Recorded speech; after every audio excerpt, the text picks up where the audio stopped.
The following installment appeared as a series of text messages from an unknown number over the course of 3 days. Each message deleted itself moments after I read it, forcing me to transcribe frantically. Some portions may be incomplete. The County Assessor's Office now shows SuperSave 481 as pending review, and satellite imagery of the location shows only static. When driving past the store yesterday, I noticed the parking lot was full despite the closed for inventory sign. Several vehicles had government plates.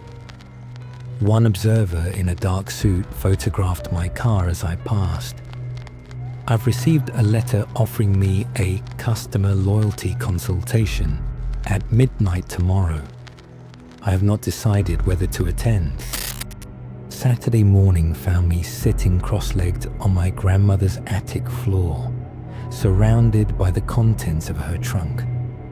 Dawn light filtered through dusty windows, illuminating the impossible reality I'd been thrust into.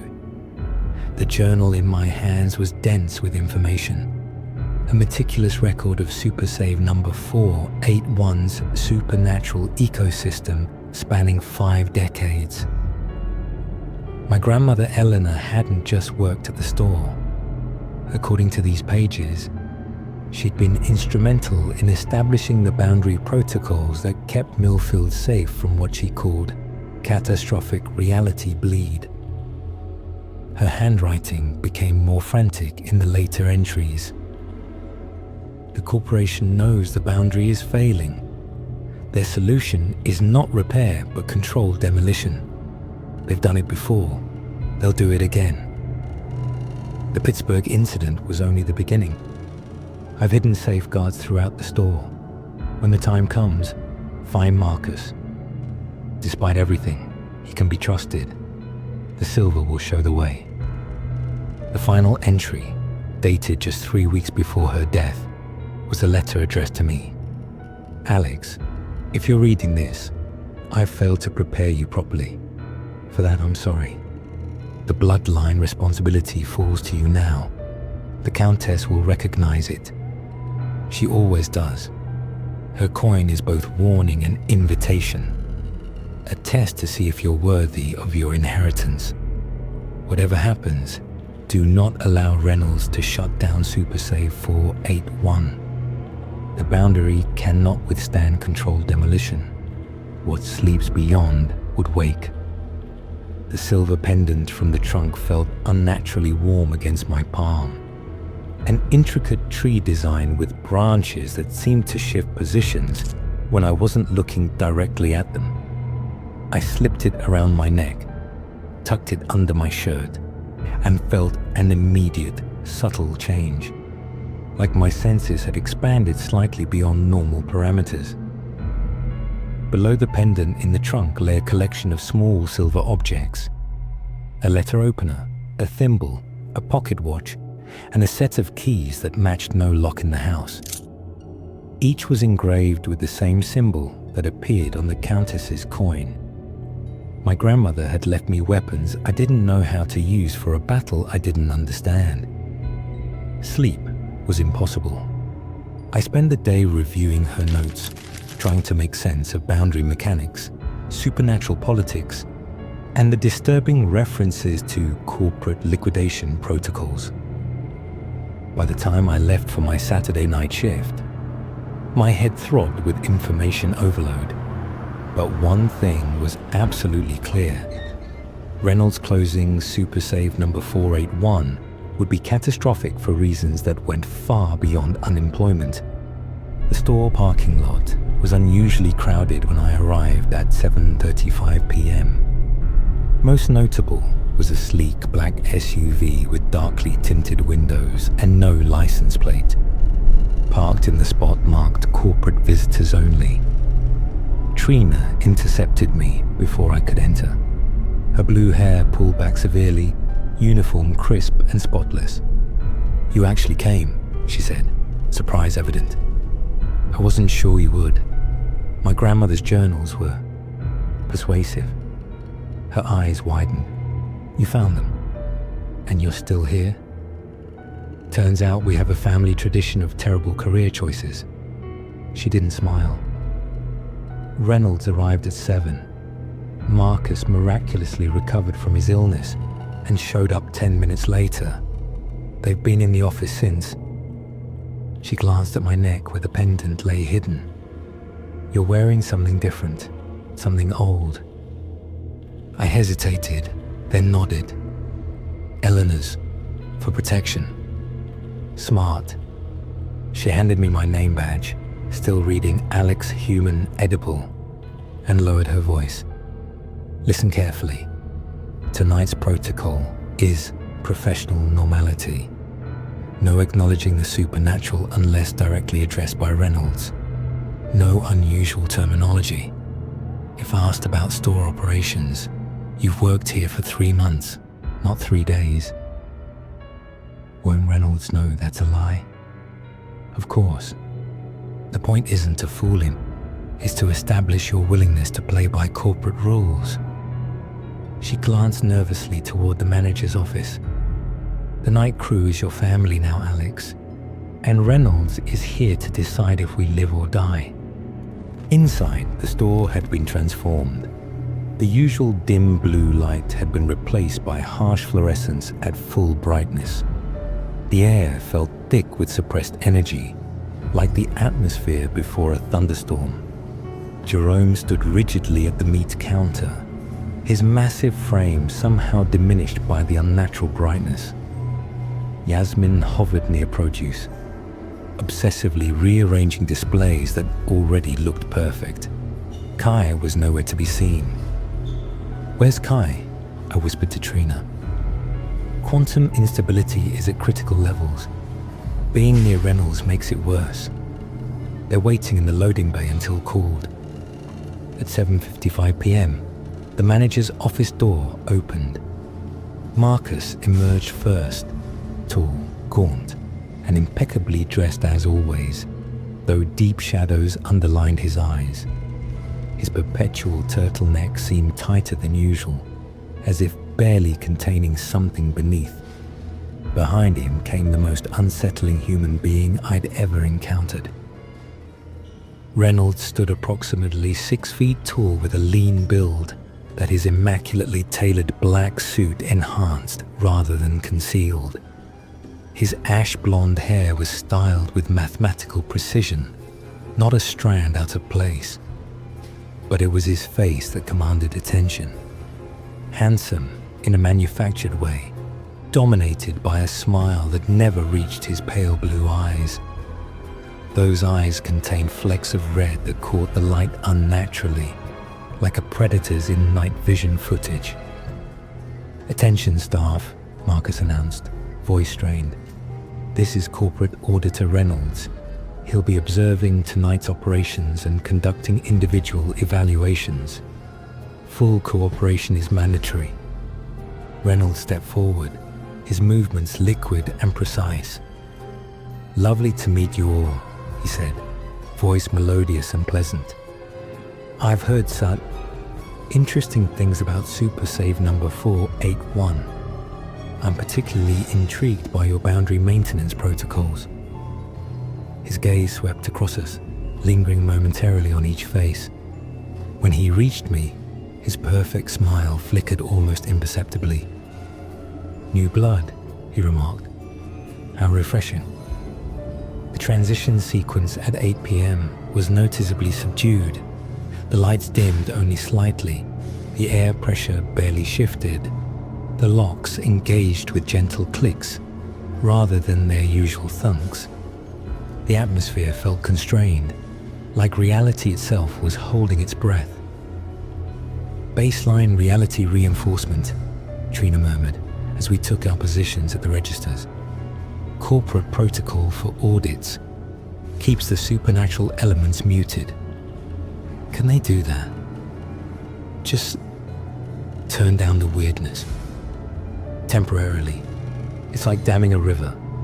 You can hold it back for a while, but the pressure builds. When it breaks. She glanced nervously at Reynolds, who was examining price tags with unnatural focus. Let's just say Pittsburgh started with baseline reinforcement too. Our first customers trickled in cautiously, more human presenting than usual. A tall woman in Victorian morning clothes purchased specialty teas and paid with ancient coins that clinked heavily in the register. A middle-aged man with slightly too many fingers bought 14 different types of honey, his eyes darting nervously toward Reynolds throughout the transaction. The word spread quickly, Jerome commented during a lull. They know what's at stake. They're on best behavior. Reynolds observed each transaction with that unwavering smile. Occasionally making notes on a sleek tablet, he moved through the store with predatory grace, inspecting shelves, examining products, and periodically consulting with Marcus in hushed tones that nevertheless carried an edge of tension. At 9:30 p.m., the automatic doors slid open to admit a familiar figure, the Countess, her aristocratic bearing unmistakable even beneath her heavy veil. Tonight she wore a silver-grey ensemble that seemed to absorb rather than reflect light. She moved directly to my register, ignoring Reynolds completely. "Child of Eleanor," she greeted me, her accented voice like silk over steel. "Your inheritance weighs heavily, I see." My hand instinctively went to the pendant beneath my shirt. "I'm still learning what it means, as we all must." She placed a single item on the counter, a small silver box inlaid with obsidian. "For your collection, a gift freely given requires no payment." Before I could respond, Reynolds materialized beside us, his smile fixed, but his eyes calculating. "Countess," he said smoothly, "I didn't expect to see you during a baseline reinforcement period. Most entities of your caliber find the conditions uncomfortable." "Auditor Reynolds," she replied coolly. "Still corporate's smiling blade, I see. Pittsburgh was your work, was it not?" Something dangerous flashed across his perfect features. "Corporate solutions for corporate problems?" "Indeed. And how is your predecessor? Still screaming in that special facility?" Reynolds' smile tightened fractionally. "Perhaps we could discuss old times privately. I'm sure the cashier has other customers to attend." The Countess turned back to me. "Remember, child, silver shows the way, and do consider my offer. The date approaches." With that, she glided away, her form gradually fading until she disappeared entirely before reaching the exit. Reynolds watched her departure with narrowed eyes. "Interesting friends you've made, cashier." The Countess rarely takes personal interest in humans. "I'm just doing my job, sir," I replied, channeling every retail worker's customer service voice. "Indeed you are." His smile returned to full wattage. "And speaking of jobs, I believe it's time for your evaluation. Manager's office, now." Marcus's office was unnervingly normal. Just desktop computer, filing cabinets, and motivational posters. The only unusual element was an antique safe tucked into the corner, its surface covered in what appeared to be star charts rather than conventional dials. Reynolds gestured for me to sit, while he remained standing, looming over me with that perpetual smile. "Alex Reeves," he began, consulting his tablet. 26 years old, former accountant, crushing student debt, grandmother recently deceased, interesting employment history, or rather, lack thereof. Your first shift was Wednesday night, correct? "I've been here 3 months, I recited as instructed. Reynolds laughed, a musical sound entirely devoid of humor. "Let's not play games, Alex. You've been here 3 days, yet somehow you've already caught the attention of the Countess, survived the mold fathers, and acquired protective artifacts from a dormant boundary keeper's legacy." He set down the tablet. Most impressive for someone who should be, by all rights, utterly terrified and questioning their sanity. I said nothing. Eleanor Blackwood was your grandmother, he continued. One of the original boundary keepers before corporate standardization. Quite the thorn in our side until her retirement. Did you kill her? The question slipped out before I could stop it. Reynolds looked genuinely offended. Corporate doesn't eliminate valuable assets, Alex. We reassign them. His smile returned. No, your grandmother died of natural causes. Mostly natural anyway. Holding boundary breaches through sheer will does take a toll on human physiology. He began pacing, movements unnaturally fluid. But we're not here to discuss family history. We're here to discuss SuperSave number 4, 8-1's rather alarming boundary deterioration. 8% in 1 month is catastrophic. The standard corporate solution would be immediate containment and controlled demolition. Meaning what exactly? We severed the location from the boundary network, collapsed the expanded dimensions, neutralize the supernatural elements, and salt the earth, metaphysically speaking. He explained this apocalyptic scenario with the casual tone of someone discussing shelf restocking. Quick, clean, and final, like turning off a faucet before a pipe bursts. And the supernatural entities that depend on this location. Collateral efficiency. His smile never wavered.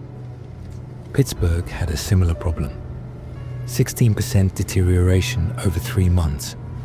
Corporate solution was implemented. Problem solved. Along with 3 employees institutionalized and a supernatural ecosystem collapsed. Reynolds' eyebrows rose slightly. You've been doing your homework. Yes, there were externalities. Unfortunate but necessary. And that's your plan for us. Shut everything down regardless of consequences. That would be the standard procedure.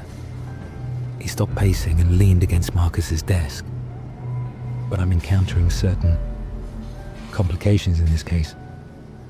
Such as, for one, your boundary is leaking in both directions. Quite unusual. For another, the deterioration pattern is artificial. Someone's deliberately tampering with the boundary integrity. His unblinking gaze fixed on me. And then there's you, a legacy boundary keeper appearing precisely when the system is failing. Coincidences make me curious, Alex. A knock at the door interrupted us.